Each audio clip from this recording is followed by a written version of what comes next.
Hello, mamas.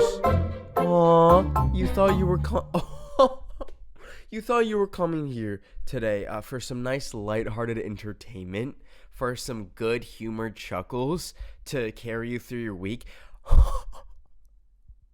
You're not getting that. This is the once a month on the Drama Mama podcast where I'm actually here to talk about drama involving TikTokers, and specifically, I'm not going to say this person's name because the person we will be talking about today is a rage baiter, an engagement baiter, whatever you want to call them. This is a type of person that exists only on the internet to create absolute shock by any means necessary. And their goal is to bring as much attention to them as possible by doing that, typically. At least I think is the case for this person. I'm going to show you a few examples. We're not going to dwell on this motherfucker too much because it genuinely hurts my brain to have the thought of this person enter my skull. But I'm sure you've heard this man's name. How the fuck do I'll just say this. The butthole waxing guy. You know who I'm talking about immediately. And do not go and search for it. Please, God, do not go and search for it if you don't know what I'm talking about. If you don't know who the butthole waxing guy is, just leave it. Fucking leave it. Leave it at that. I'll explain in detail, but please, God, do not look it up. Okay.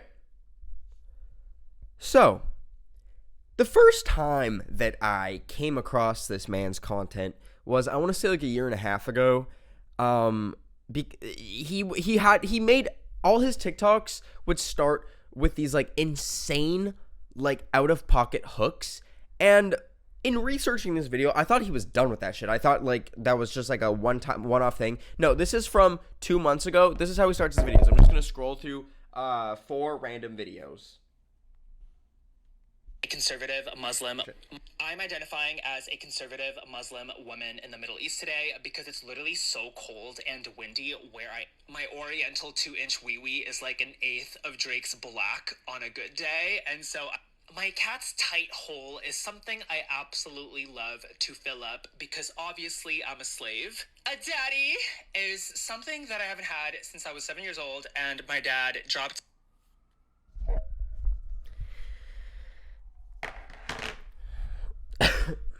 So that was kind of my first experiencing this motherfucker. Immediately I pressed not interested. I fucking scared the squirrel when I said that. I held down the button on TikTok and said not interested. Please, God, never show this user again. Which also doesn't fucking work. I could have a whole 30-minute rant about that, how the pressing do not, or the not interested button on TikTok is a fucking scam. That is where they're selling our data to China. I swear to God, they're finding out who we hate the most, and then they show more. Whatever. That was my first experience seeing this delight of a man and his content. Then came the infamous butthole waxing video. I will explain it so you don't need to look it up. Please save your eyeballs. This was a video that went mega super duper fucking viral because essentially the video starts off with him saying, "This is how I wax my butthole." And not even 3 seconds later, you see the whole thing. The whole sewage pipe. It's like when you stare at the sun for a little bit too long and it's burnt into your retinas. Sometimes I close my eyes and I get that flashed into that visual is just flashed across my soul. So that became a trend in itself on TikTok for people to be search up butthole waxing video, and then they show their moms and they'd be and I think the video sub, it has 30 million views, and you're probably wondering how in the hell does a video like that stay up on YouTube? It's fucking educational. And if I was Joe Biden right now, I would create a fucking moratorium. I would storm into Congress and create a bill defining what the fuck educational is, because There's math and then there's showing your butthole online. And those two are very different things. I actually don't give a fuck if you need to know how to wax your butthole. Maybe just suffer. Maybe just suffer. And then we can live without having that. I think to like weighing the greater good, weighing, if there's a universe where no one ever saw that video, it is a happier, but no one knows how to wax their butthole. It is a happier universe than the universe we live in, where millions of people have seen that image. But a few people know how to actually wax their butthole. I don't want to live in this fucking universe. So that was another huge moment. And at that point, you know, there was still some ambiguity. It's like, what the fuck is this guy's MO? Like, he's making these insane videos. Sounds fucking crazy. But maybe he's just like a really sex positive dude and it actually just wants to like help people whack. Like, I don't fucking know. I don't know. But he didn't seem like a complete demon to me at that point. Then about a week ago, let me just fucking play a few seconds for ya. The blocks of the internet are currently very mad because Euphoria released their newest, darkest shade of their new foundation, and it's apparently jet black. So I thought we should put this on my face just to see what the hype or non-hype is about. Now, I personally don't wear makeup, but I love it. This is in the shade Deep Lies. I loved Tati and like Gummy Bear orange and like lightly tan, that it's like forced to come out, but I feel like on like a black. Rage baiting. What is it? What does it serve? Who does it serve? What is the point of it? What is the goal? This got everyone talking. I'm talking about it right now. This man is becoming popular. He's making countless TikToks that are over a minute about it, so he's getting paid. Very fucking simple to trace the through line of it all. People like this, and I will admit, this man is a master fucking rage baiter. There's truly not many people doing it the way he is. Like, I don't know many people who have done blackface and showed their butthole on the internet. Yeah, like, I think he's the only one. He's got all the fucking infinity stones of rage baiting. He's like, he did a full blackface, racist as hell, popped on the knuckle, infinity stone, showed his butthole. Like, what the fuck happens when he gets all five? He's gonna snap us out of fucking existence. So it's so mind melting and hurting seeing, because like everyone sees through this. I would hope sees through this and knows that he's doing this to create rage, to stir the pot, which, you know, as the saying goes, all bad publicity is good publicity, blah, blah, blah, blah, blah. But this is a phenomenon that I feel like is only getting bigger and bigger. You look at Twitter, and there's a thing on Twitter, it's kind of like a sister issue called like engagement bait, where people will say something clearly wrong or inaccurate, meant to like stoke attention and like engagement. It's baiting engagement. It's trying to get as many people in the replies being like, what the fuck is this, you fucking idiot? Like, type stuff. It's all over Twitter. I feel like every day I open it, and it's sad because it's like, I feel like the people that are more susceptible to this are the people who can't see through rage baiting or engagement farming, like older people on the internet. I've seen all these videos about like Facebook boomers looking at like these AI generated images, like some like child in like a developing country who like supposedly built Jesus out of fucking spaghetti, and there's like a million comments being like, amen, this is beautiful. Dead internet theory. Look it the fuck up. Don't look up Kevin Leonardo butthole. Look up, fuck, I said his name. Don't look him up. No, don't look him up. Look up dead internet theory. censor that. Pretend like you heard a beep. So it's a sad state that we're witnessing, like, the end of the internet, like the literal fall of the fucking internet. Like, that this is what it's almost like a cheat code. And it sucks that, like, our society just works in a way where if you say the most outrageous, obnoxious things and do the most offensive things possible, you get the most views. It's fucking boom, like, checkmate. It's so frustrating. It's, like, so annoying. Like, I don't even want to talk about it. Because, like, in an ideal world, we would all see that. And we'd be like, oh, well, this is a disgusting human being fucking gross. And we would scroll away. But it's like watching a car crash. Like, you want to talk about it. You want to revel in how someone can be that, like, nasty and gross. Fuck was that? Sorry, I'm trying to mute my laptop. But there's no reality where we all just scroll past, where we all just ignore it. That's where I have, like, a kind of first-hand experience of this, of, like, a master rage baiter. I'm sure you know who I'm talking about, a certain vegan person that I'm talking about.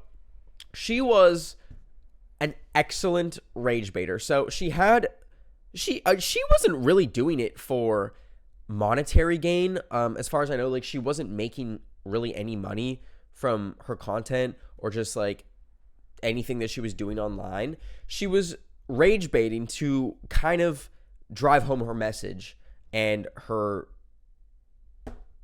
what the fuck is a synonym for message? Her ideology, I guess, of being vegan.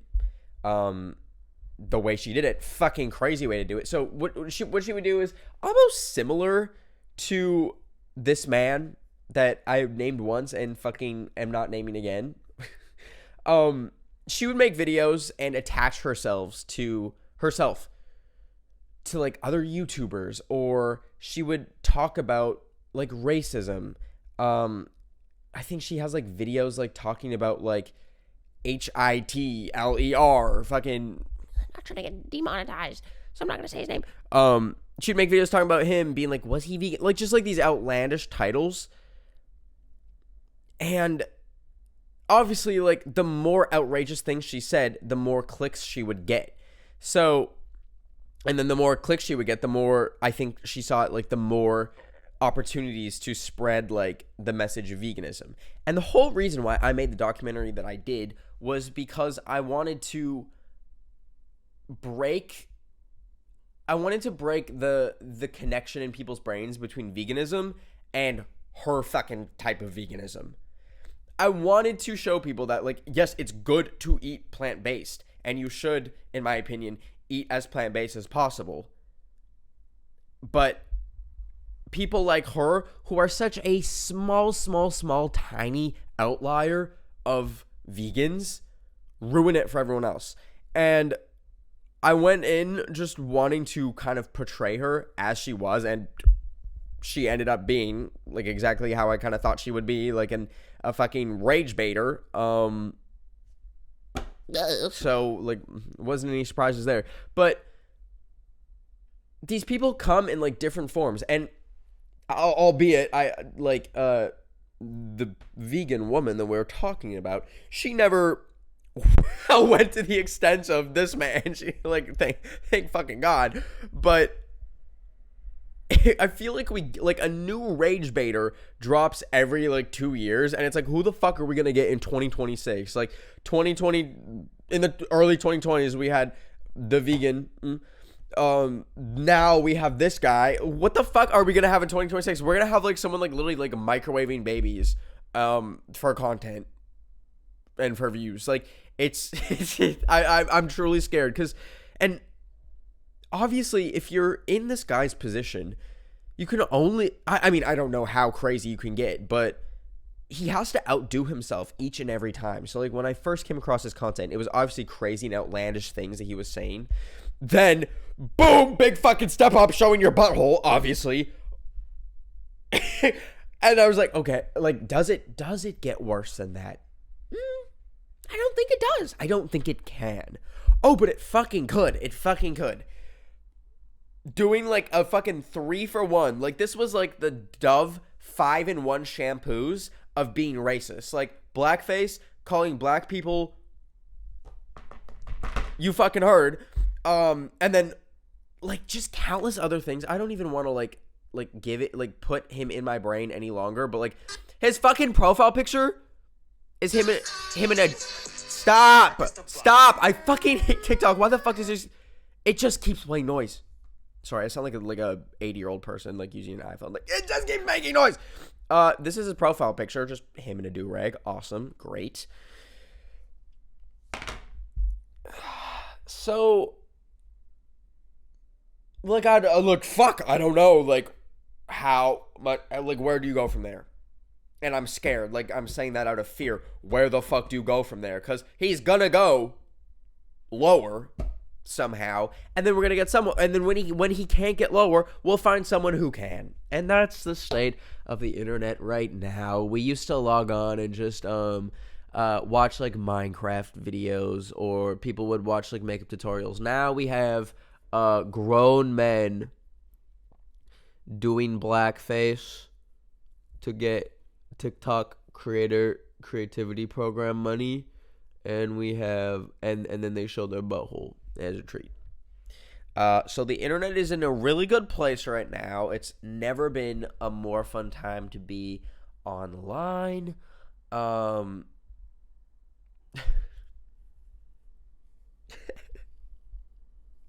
Like, okay. Now, I guess like rage bait falls under the category of like shock value and shock entertainment, but I don't think, this might be controversial, but I don't think it's always a bad thing for media to be shocking. And when I say media, I'm referring to more artistic forms than like fucking TikTok. I'm talking about like shocking things in movies and TV shows. One of my favorite movies is called Climax, and it is one of the most like shocking movies ever. It has like the craziest fucking scenes that are like as shocking as it gets. Like I don't even think I can fucking say it on this website, but like it has scenes where like the first time I saw it, my jaw was like dropped, and I was like, a more, I guess, accessible piece of media that has shock value is like Saltburn. Now, there's been like a lot of discourse about if Saltburn's actually a good movie or if it just like relies on like Tumblr tropes and shock value, but notably the scene where the guy like drinks nut out of a bathtub drain, like and now I'm gonna sound fucking crazy for defending that, but I think that see, that's like a fun version of shock value. That's not fucking hurting anyone.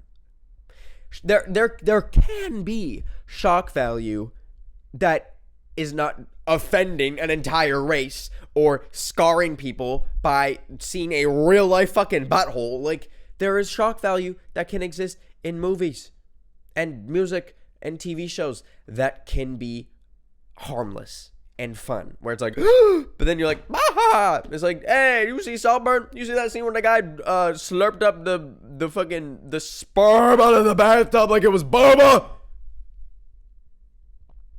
And then everyone chuckles about it, and you get fun little TikToks. That is an example of acceptable and safe shock value. And also, it's important to note that that's done in like fictional media. This guy is just a man. Like, this is just a man doing these things, and for fucking what? And there's no message. And like, obviously, the movie Saltburn could have done fine without that scene. Like, it didn't need to be there. And that's, I feel like I made an episode like a few months ago about like if sex scenes are needed in movies and TV shows, and I argued yes, they are. And I know some people are like, we don't need to say all that if we're watching a TV show, yada yada yada. We don't need shit. We don't need anything. You like, if that's the case, if movies and TV are literally just storytelling delivery methods, they'd be like I almost said something that would be that would get me canceled, but I'm not good. But I'm just keeping it in here. You could literally just make a movie and be like, let me make Saltburn without like any of the pizzazz. Once upon a time, a guy went to school. Oh, by the way, spoilers. Once upon a time, a guy went to a school and found another dude who was really rich, and then he slowly killed their whole family in order to get their house. Like, duh, we need, like, that's why we need a little pizzazz. That's why we need a little fun, a little bit of hanky fucking panky in movies and TV. Because otherwise, what's the fucking point? Have fun with it. It's silly. It's an art form. Do whatever you want. There's no such thing as a good movie. There's no such thing as a bad movie.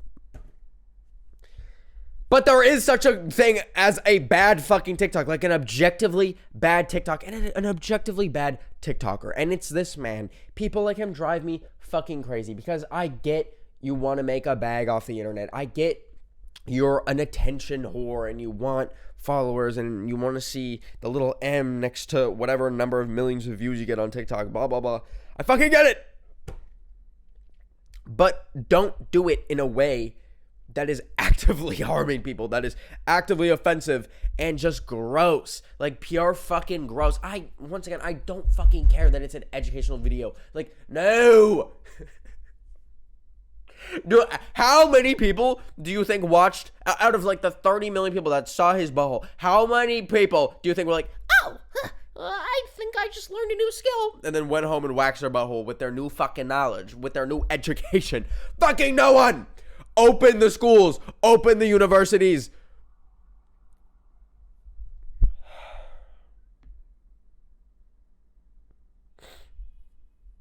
Let's read this week's drama.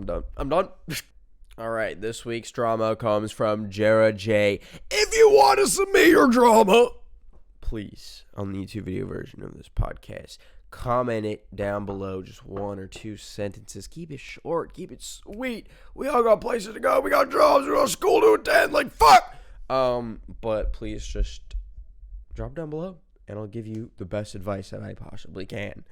Then it'll be terrible and I will ruin your fucking life. Okay, here's my drama. So basically, my best friend thinks she's good at everything and knows everything, but she doesn't. And if I try to give her tips, she'll mock me. Like, what? I'm trying to help you. I don't know what to do. Please help. I used to be, probably still am a little bit. No, I've done a lot of work on it. I had one therapy session once, and this was like one of the main things I brought up, and then I've been cognizant about it ever since. Know-it-alls. Know-it-alls are fucking annoying.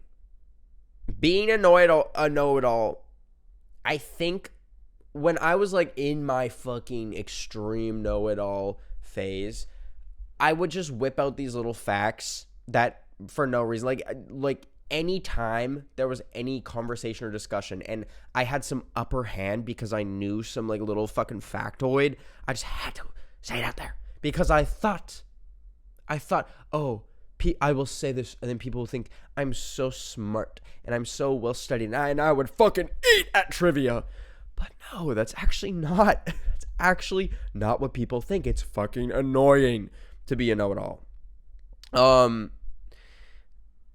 And when you call know-it-alls out, which people would call me out, they'd be like, there's your fucking facts. Also, my mom was like my biggest, like, she would call me out the most for being a know-it-all. It was kind of, like, she's the one that got my ass. I was like, wait a minute. Shit. Know-it-alls don't have the self-awareness to realize that they're know-it-alls. If you call them out, they'll be like, no, I'm right. And also, another annoying fucking part of being a know-it-all is if the facts that they're saying and like spewing out end up being wrong, they will not like admit it. They will die on their fucking hill. They'll be like, check your fucking facts or whatever. So it's almost like a losing battle. Sounds so horrible, but what you need to do to put a know-it-all in their place is fucking humiliate them. You need to really get them in a moment where they are just like chiming in with their little facts, and you need to show them that their facts are fucking fiction. Or just like don't even.